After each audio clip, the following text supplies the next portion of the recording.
Seja bem-vinda ou bem-vindo ao Coisas de Cuba, onde você encontra notícias em primeira mão sobre a ilha, causos divertidos e algumas reflexões. E já sabe, tudo sob um ponto de vista bem pessoal. Eu sou Márcia Chueri e o meu parceiro na produção e edição do podcast é o Fernando Carvalho.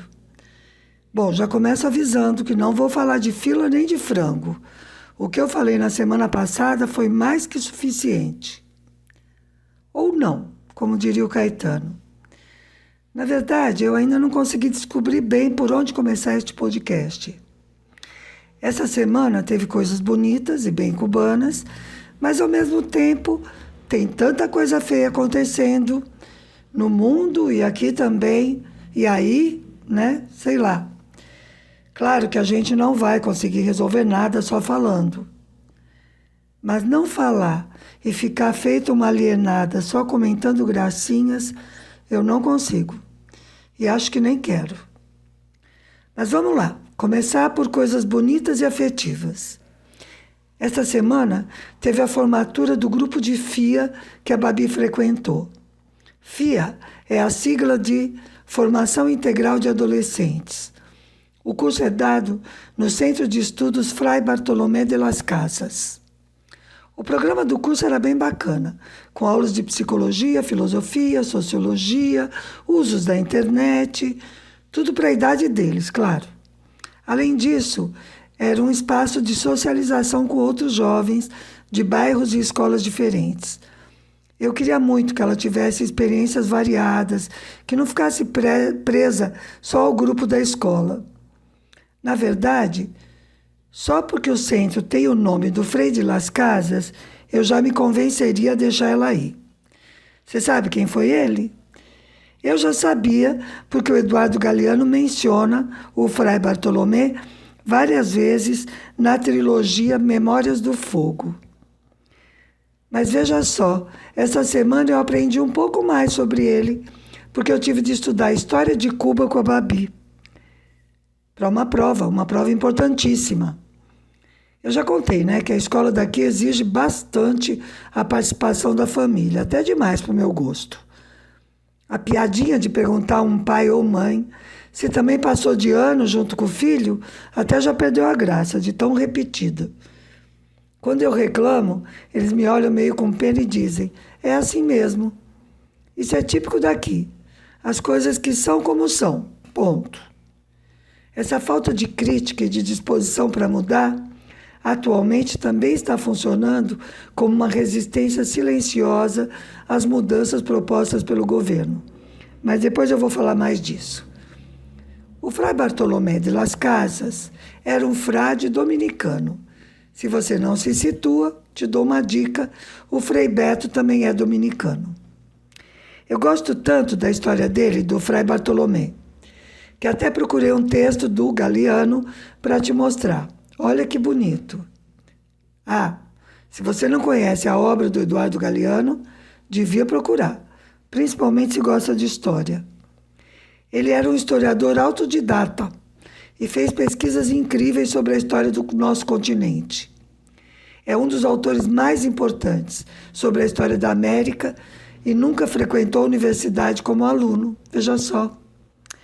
Mas vamos a um texto do Galeano sobre o Frei. A tradução é minha, feita rapidinho. Em espanhol soaria mais bonito. Madrid, 31 de julho de 1566.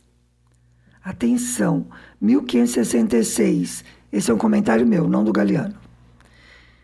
Fray Bartolomé de las Casas está passando por cima do rei e do Conselho das Índias.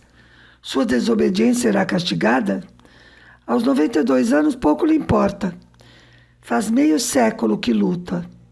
Não estarão nessa sua façanha as chaves da sua tragédia? Faz tempo que ele percebeu que deixaram que ganhasse muitas batalhas porque o resultado da guerra já estava decidido desde antes. Seus dedos já não lhe obedecem. Dita a carta, sem permissão de ninguém, dirige-se diretamente à Santa Sé.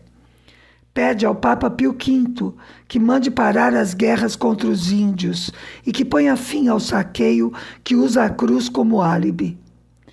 Enquanto dita, se indigna, o sangue lhe sobe à cabeça e emudece a voz que ainda tinha, rouca e pouca. Subitamente cai ao chão. Fecha aspas. O Frei de Las Casas veio da Espanha com o Colombo e a partir daí dedicou sua vida a tentar salvar os nativos que já viviam aqui nas terras invadidas. Poderia ser salvar suas almas, mas o que ele tentou foi salvá-los dos invasores. Aqui, e imagino que em boa parte da América Espanhola, existia naquela época um sistema chamado encomenda. Por esse artifício, o governo da colônia entregava uma quantidade de nativos a um proprietário de terras, teoricamente para que ele os catequizasse. E, em troca, por pura gratidão, os nativos deviam trabalhar para ele. Entendeu? O nome disso é escravidão. Bom, Fray Bartolomé de Las Casas se recusou a obrigar os índios a trabalhar e começou a lutar contra isso. Ele era tão avançado que naquela época, século XVI, ele já era a favor de que as meninas fossem educadas como os meninos, que elas fossem à escola. Imagine quanta briga ele comprou. Por isso eu disse que já gostei do curso só pelo nome do centro. Esse centro é assim, ele funciona dentro de um convento dominicano, aqui no Vedado mesmo. Dá para ir a pé da nossa casa. Além da FIA, eles dão vários cursos, inclusive para capacitação profissional para jovens adultos, dão inglês, informática, essas coisas.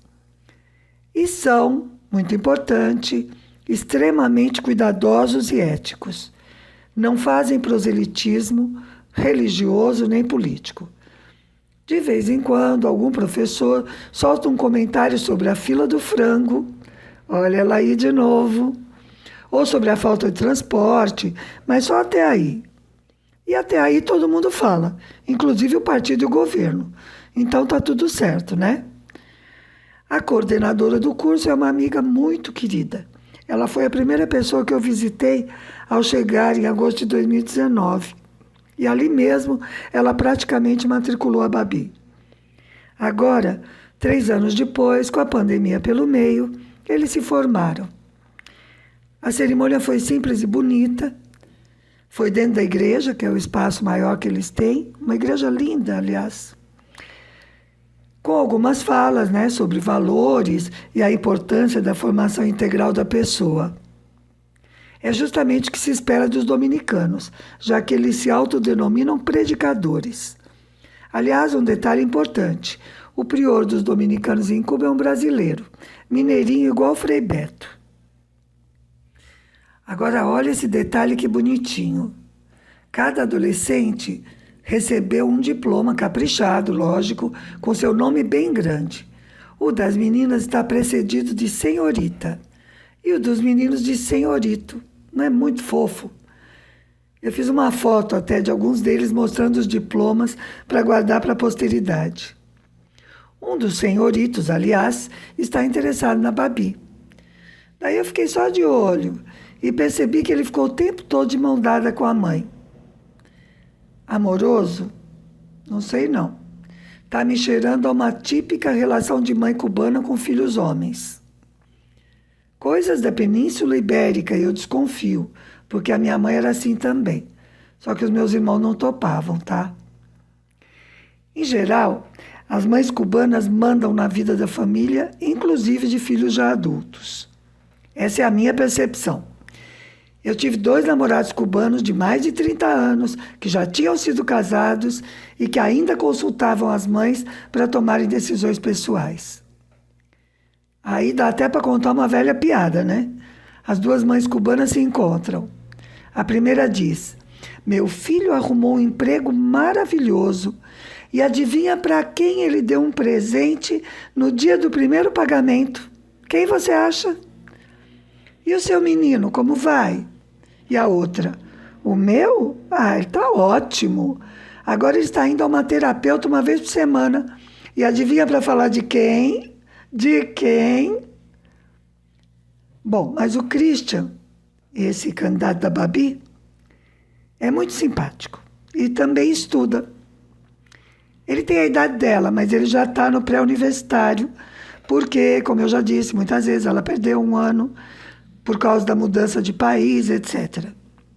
Bom, pode parecer estranho eu dizer que ele estuda, mas essa é uma observação bem pertinente, porque aqui tem uma grande quantidade de jovens nem trabalham, nem estudam. Como pode ser, né? Eu vou explicar. E vou usar o exemplo da Babi mesmo.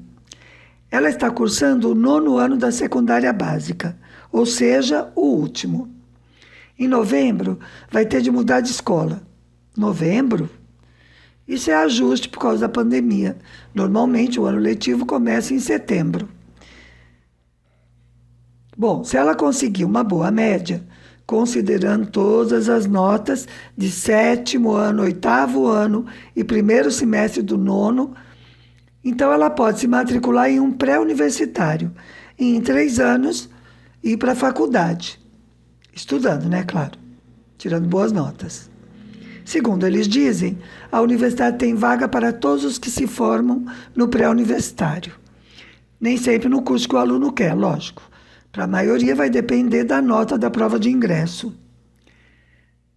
Alguns alunos que se destacam durante o pré-universitário podem ser dispensados dessa prova. Foi o que aconteceu, por exemplo, com a neta da Dulce, que mora aqui com a gente. Ela foi selecionada para um projeto para alunos que se destacam em Química. Tá vendo? Por aí o país já começa a formar a geração de novos cientistas.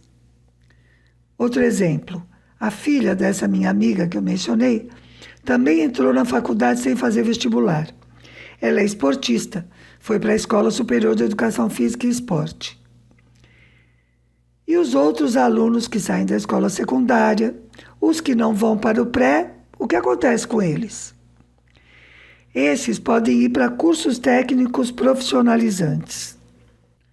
Voltando ao exemplo, a Babi vai ter de preencher uma planilha agora em julho, final do primeiro semestre, dizendo suas 10 preferências entre o que oferecem para os que se formam naquela escola.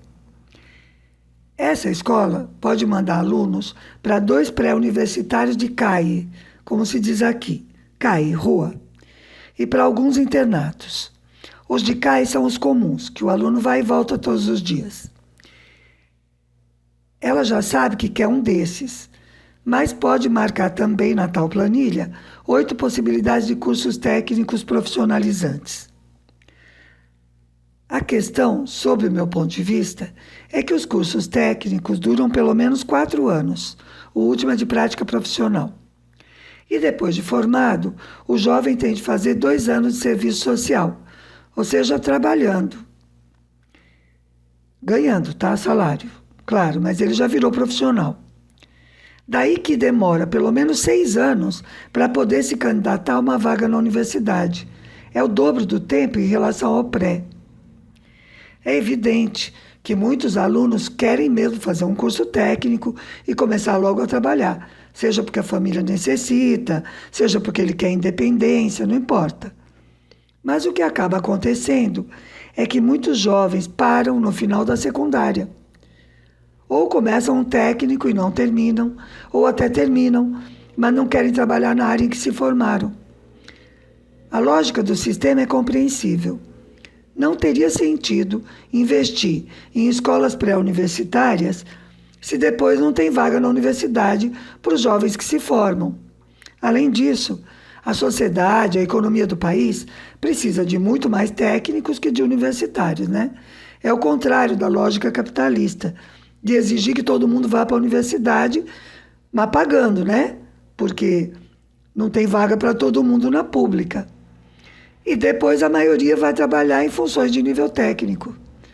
Grande coisa se formar em direito e depois ser atendente num banco, né? Ou se formar em economia, sei lá.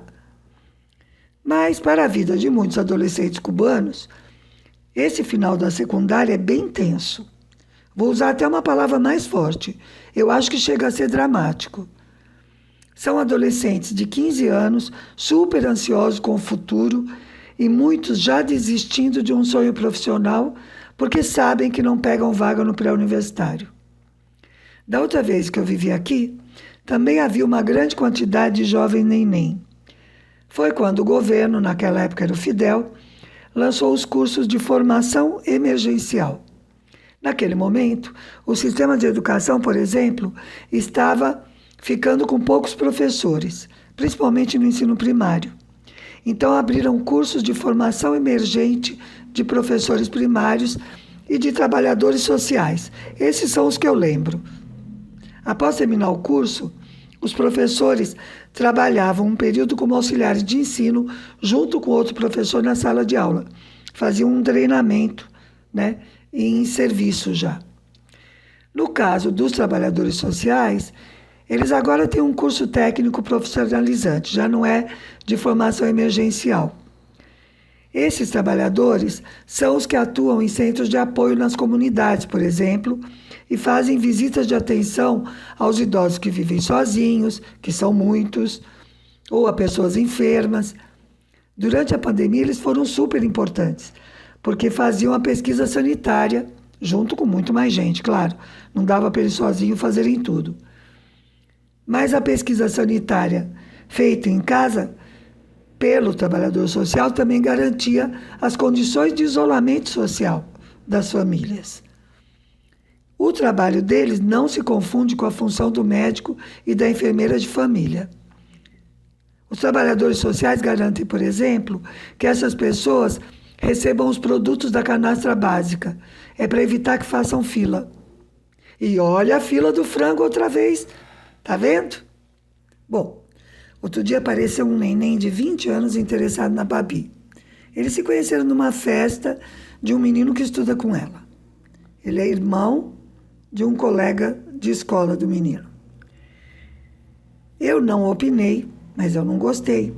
Bem mais velho, outro grupo etário, e não faz nada na vida. Eles saíram uma vez, e ela também não gostou, mas no caso ela não gostou das atitudes machistas do muchacho. Agora ela está dando uns perdidos nele. Não tem coragem de dizer um não taxativo, e eu já avisei que desse jeito ele vai ficar mais interessado. O assunto está se arrastando há mais de um mês, e ele não desiste. Orgulho de macho latino. Deve estar pensando, como assim? Uma garotinha de 16 anos me dispensando? Aliás, os homens cubanos são gentis e agradáveis, mas bem vaidosos. Eles se acham a última bolacha do pacote. A Dulce tem uma história ótima sobre isso, de uma amiga dela que marcou com um cara para ir jantar na casa dela. Eles já estavam, assim, começando, né, um rolo.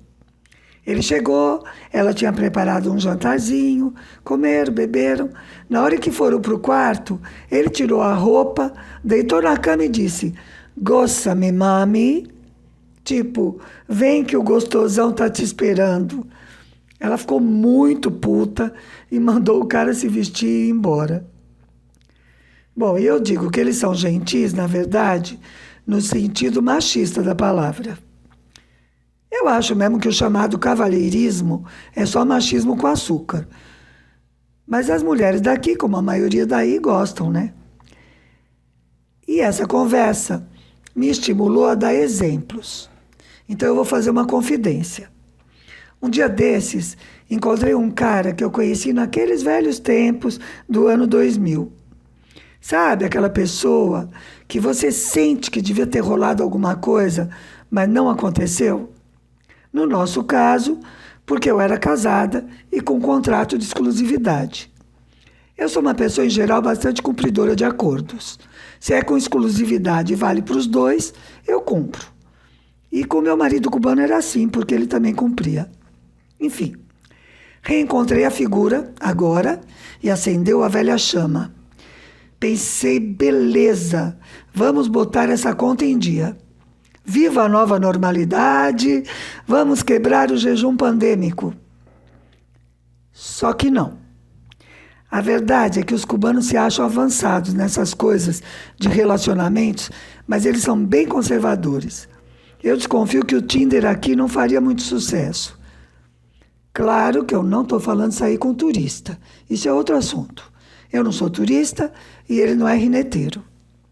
Bom, daí ele me deu um cartão e eu passei meu telefone. Quando ele ligou, conversamos um pouco, tudo muito insinuante. A certa altura, perguntei onde a gente ia se encontrar. E ele disse: Não, eu sou um amante à moda antiga. Ai. Ah, sim, isso também é coisa de Cuba. Citar Roberto Carlos. Eles gostam mesmo das músicas dele. E acham que todos os brasileiros também gostam. Resumindo, já me visitou 3 vezes no meio da tarde. Já trouxe uma garrafa de rum para a gente tomar enquanto conversa, porque eu não tomo cerveja, né? Por causa do glúten, e não sou muito amiga de vinho. Nós já falamos de 1000 assuntos. Ele tem um papo bem agradável e muitas histórias interessantes. E virou namorinho de portão, né? Gente, vê se eu tenho idade para isso. Eu até já insinuei que o lance não é esse. Meio não tenho tempo a perder. Mas não adiantou. Acho que eu vou ter de fazer como a Babi, dar um perdido no cara. Olha, a respeito disso, por favor, não me julgue. Ou julgue, se quiser. Mas o meu modelo de relacionamento é o do livro O Amor no Tempo do Cólera, do Gabriel Garcia Marques. Se você não leu, recomendo muito que leia, mesmo que já tenha visto o filme. Bom, nessa história do Amor no Tempo do Cólera, quando os 2 personagens principais se reencontram no barco dele, depois de tantos anos, e ele começa a fazer muito rodeio, ela fala: se vamos fazer isso, vamos fazer como adultos. E leva ele para a cama. Daí levantam a bandeira de que há cólera no navio e ficam só passeando, rio acima e rio abaixo, numa lua de mel interminável. É meu sonho de consumo, exceto pelo balanço do barco. Eu ia precisar de muito Dramin. Bom, daí você pode pensar que eu peguei um único exemplo e já saí chamando os cubanos de machistas e conservadores, muita generalização. Pronto, eu dou mais 2 exemplos. Este é de antes da pandemia. Um dia, eu fui até o meu trabalho bem arrumadinha, até de lápis no olho, rímel e batom, que é o máximo de maquiagem que eu uso. Eu ia conhecer pessoalmente um cara que eu já conhecia por telefone, graças a uma ligação por engano, enfim, reação comum em cubanos ante um sotaque estrangeiro. E que depois de muitas conversas, né, telefônicas, eu tinha decidido que valia a pena a gente se ver ao vivo e em cores, para ver se rolava, né? Claro que eu não comentei isso com ninguém no meu trabalho. Mas um outro tradutor, que eu conheço desde os velhos tempos e que eu amo como um irmão, ao me ver toda bonitinha, me diz: aonde você vai tão arrumada? Vai ver alguém? Não estou gostando. Vê se pode. E ele não quer nada comigo, não. Foi tipo irmão mais velho de adolescente, assim. Atitudes machistas mesmo. Esse meu amigo é um doce, super solidário, divide as tarefas com a esposa, muito querido. Mas um dia desse nós tivemos uma discussão grande, porque ele me contou que repreende a neta de 7 anos, mandando não se sujar porque é menina. Aff, eu quase bati nele. Essa neta dele, aliás, é uma pimenta. Um dia desses eu liguei lá e ela atendeu. Residência Binelfa, com quem deseja? Aí eu pedi que chamasse o avô, né? E ela grita por ele e ele responde: boi. E ela: boy é menino em inglês.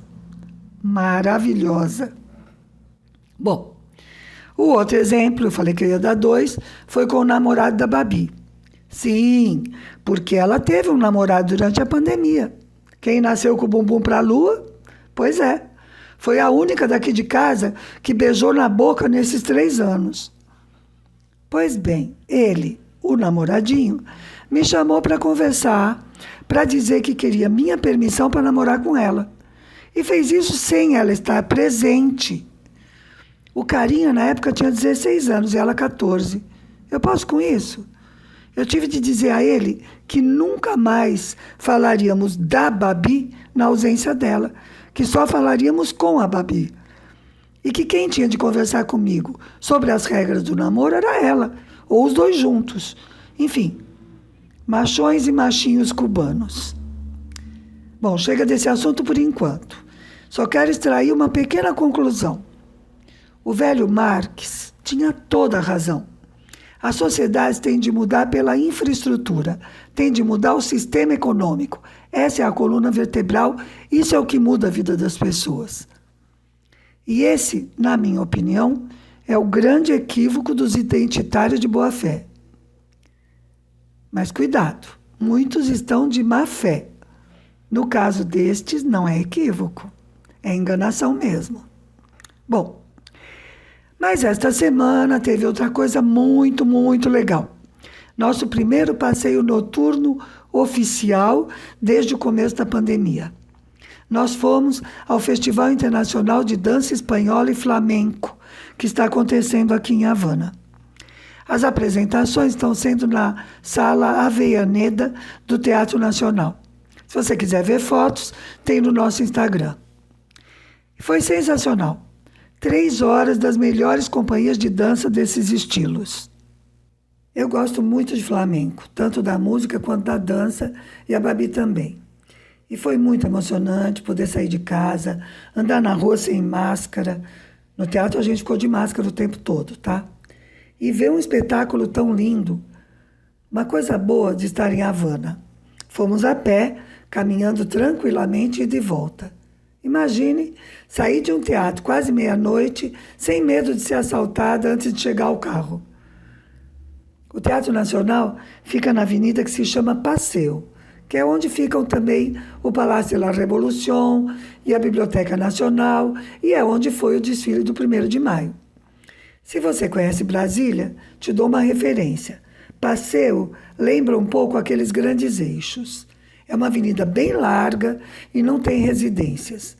Tem umas praças no caminho com gente conversando, criança brincando. Aí já não se parece em nada com Brasília. Bom, nós saímos de casa às 7h40, a apresentação começava às 8h30. Terminou às 11h30 e voltamos de novo caminhando calmamente. Mas eu confesso que eu fiquei com um pouco de medo das baratas. Como está fazendo muito calor, à noite as baratas saem para se refrescar. Nas calçadas, né? Eu estava com uma saia comprida e começaram a me assustar as minhas companheiras, dizendo que ia grudar uma barata na minha saia. Pura maldade. Bom, agora eu vou ter de falar do bloqueio. É que não tem jeito. Nada acontece aqui que não tenha a marca dessa política criminosa. Por exemplo, o espetáculo foi lindo. Além das apresentações dos grupos, também homenagearam profissionais importantes da dança espanhola na ilha. Eu aprendi que Cuba tem uma Companhia Nacional de Dança Espanhola e outra chamada Companhia Flamenca Ecos. Esta última, fundada por ex-dançarinos da Companhia Nacional. Aliás, eu coloquei um spot da Companhia Ecos no final deste podcast para você ver. O vídeo é de 2012. O dançarino principal, que você vai ver, agora já está bem mais careca, mas ele continua dançando maravilhosamente. Ele é diretor da companhia e foi um dos homenageados do festival. Eu também fiz vídeos, mas não consegui mandar para o Fernando, porque a internet não tem velocidade suficiente. Bloqueio de novo. Então, tudo muito lindo e bem organizado no festival. Mas não tinha programa impresso, percebeu? Papel, material de impressão, está tudo em falta. O nome é bloqueio. O teatro é bonito e confortável, mas a gente percebe que precisa de mais cuidados. Bloqueio de novo. E agora vamos à situação geral na ilha.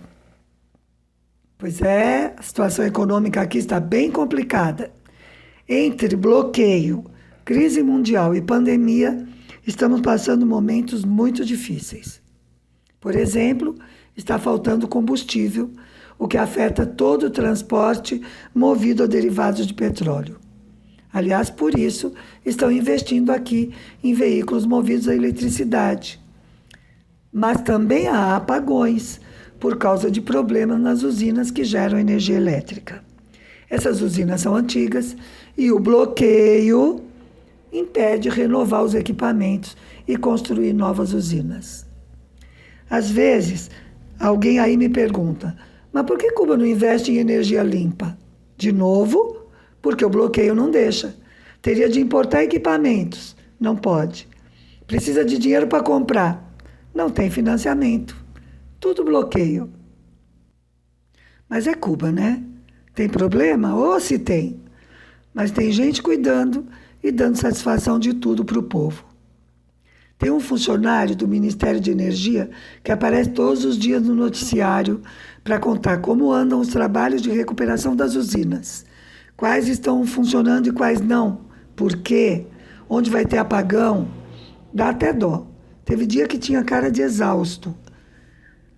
E todos os dias a gente vê também o presidente visitando comunidades afetadas, conversando com os moradores que participam das ações de recuperação, discutindo com os dirigentes do governo e do partido, em reuniões. Ele não para. E se ele não está, então estão os outros, primeiro-ministro, vice-presidente, dirigentes partidários. Sim, eu estou ostentando mesmo. Eu sei que a situação no Brasil está insuportável e eu agradeço muito poder estar aqui. Mas aqui, o abastecimento de produtos de consumo está muito afetado e os preços que não são controlados pelo governo sobem todos os dias, sem exagero. Está muito preocupante. Daí a importância da municipalização, que eu expliquei na semana passada, para garantir que o alimento chegue à mesa da população. E olha a fila do frango de novo aí, gente. E se você não ouviu da semana passada ou não entendeu o alcance do que eu disse, eu vou explicar. Eu passei 8 horas numa fila para comprar 4,5 kg de frango. Eu pude fazer isso porque eu trabalho em casa, então eu faço meu trabalho em outro horário. Mas como um trabalhador presencial vai conseguir comprar? Daí a municipalização não resolve. Então, agora estão aplicando mais uma nova modalidade de abastecimento. As instituições estão negociando diretamente com o Ministério do Comércio e garantem combos com vários itens para os empregados. O nosso ministério mesmo fez isso essa semana. Estou esperando chegar o combo do Centro de Tradutores, né? Que a gente pertence ao Ministério de Relações Exteriores. E já saiu todo tipo de piada no WhatsApp, gente. Todas as figurinhas de frango. Já perguntaram onde é que está o frango, se a galinha ainda está pondo os ovos, enfim. É cubano, né? Tá difícil, mas a gente dá risada. Bom, esses combos vêm a preço oficial, claro. Muito mais barato que comprar na rua ou, como se diz aqui, pela esquerda. Aliás, eu acho bem irônico que justamente o comércio ilegal seja o da esquerda, né? Devia ser o da direita. Bom, tá vendo? Eu tinha prometido não falar de frango e de fila, mas não tem jeito. Neste momento, é o nosso assunto aqui em todo lugar. E falando sério, pelo câmbio oficial, o dólar custa 25 pesos cubanos. Mas na rua, em Lacai, já está a 115 pesos cada dólar. Você pode imaginar como isso repercute em todos os preços que não estão controlados. E aqui também tem reflação, sabe? Aquela safadeza de diminuir a quantidade de produto e cobrar o mesmo preço. Pois é, o pão que a gente compra para as meninas já está mais ou menos com a metade do tamanho que tinha e muito mais caro. Temos reflação e também inflação, em todas as cores e sabores, para todos os gostos. O nosso pão sem glúten, que é de um projeto espanhol em sociedade com o governo cubano e, portanto, o preço sim está tabelado, essa semana não teve por falta de embalagem. E sabe por que eu falo, e aqui se fala tanto de frango? Porque é a carne que mais se encontra para comprar. quase todo importado, viu? A produção cubana não é suficiente nem de longe para abastecer o mercado interno. E boa parte desse frango que a gente compra vem dos Estados Unidos. Oba! Acabou o bloqueio? Não, não. Isso é parte do bloqueio. Para se defender de críticas de que eles estão fazendo os moradores da ilha passar fome. E acho que também para agradar os produtores agrícolas dos Estados Unidos, que querem poder vender para Cuba, né, que é um mercado muito próximo. Eles vendem, sim, alguns alimentos e medicamentos. Só o que eles querem vender, nas quantidades que eles decidem, e Cuba tem de pagar à vista? Não, pior, tem de pagar adiantado. Mas, como o comércio com os outros países está bloqueado por eles mesmos, tem de comprar o que conseguir, né? Aí é pragmatismo, não tem outra. Mas eu comentei ali atrás que está havendo alguma resistência silenciosa às medidas econômicas do governo. Vou dar um exemplo bem simples e palpável. O trabalho à distância. O Ministério do Trabalho está insistindo nesse ponto há mais de ano. E as instituições, justamente as estatais, fingem que não escutam. Parece que tem muito chefe com medo de ficar desimportante, sabe? Se não tiver ninguém para ele tomar conta, pode ser que descubram que ele não é tão necessário. Enfim, não sei. Trabalho à distância economiza transporte, economiza energia elétrica nos locais de trabalho, que são duas áreas super sensíveis neste momento. Mas isso também é uma coisa cubana e da revolução. Querem que seja por convencimento. Evitam ao máximo obrigar a fazer alguma coisa. Então, isso é falado, é discutido, falam na mesa redonda, vem a ministra, vem a vice-ministra. Só que essa questão do trabalho à distância já está passando da hora. Eu desconfio que cabeças irão rolar. O futuro dirá, né? E um futuro próximo. Eu acho que nós não vamos ter de esperar muito. Tá dando para sentir um cheirinho de fritura no ar, sabe? Aguardemos os acontecimentos. Bom, eu falei bastante. Não cumpri a promessa inicial de não falar de filas e frangos. Mas eu falei também de muita coisa bonita e a balança ficou a meu favor, né? Eu desejo que você tenha gostado. Eu gostei e que desfrute a beleza do vídeo. E te espero no próximo domingo com mais coisas de Cuba.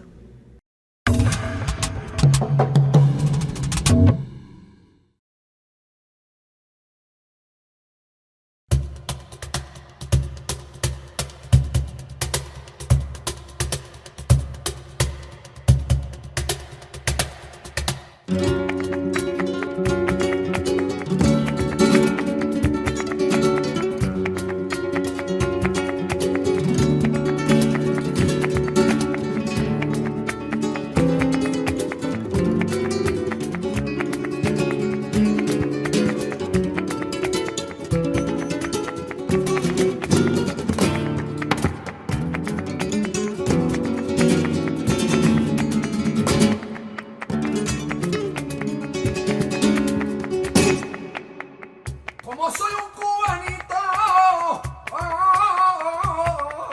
ay, ay, muy bueno.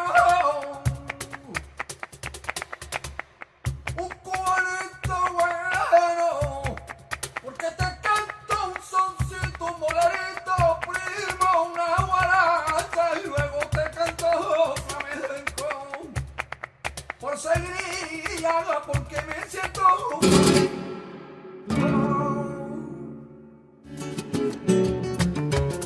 y en un baúl de la tecla de un viejo piano andaluz y pa' Cuba le traído pa' que se llene de luz y con aire de mi tierra, aire de mi tierra. ay, ay, dicen que vende. Ay, ay, dicen que vende. Ay, cuando un ramito de rosa que la cultivaron los duendes.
Canta en el llano, ¿sabes?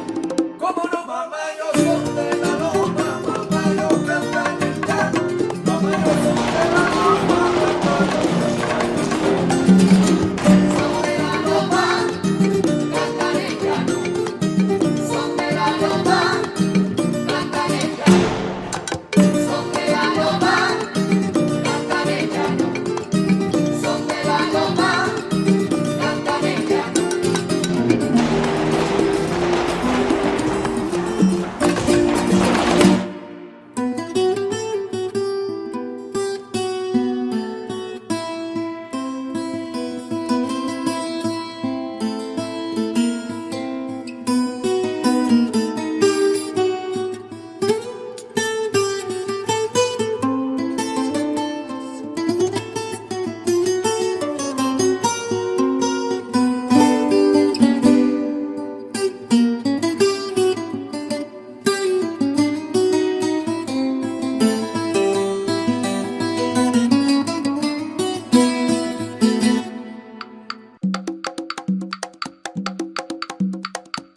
Ya se formó la rumba buena, ya se formó lo que quería.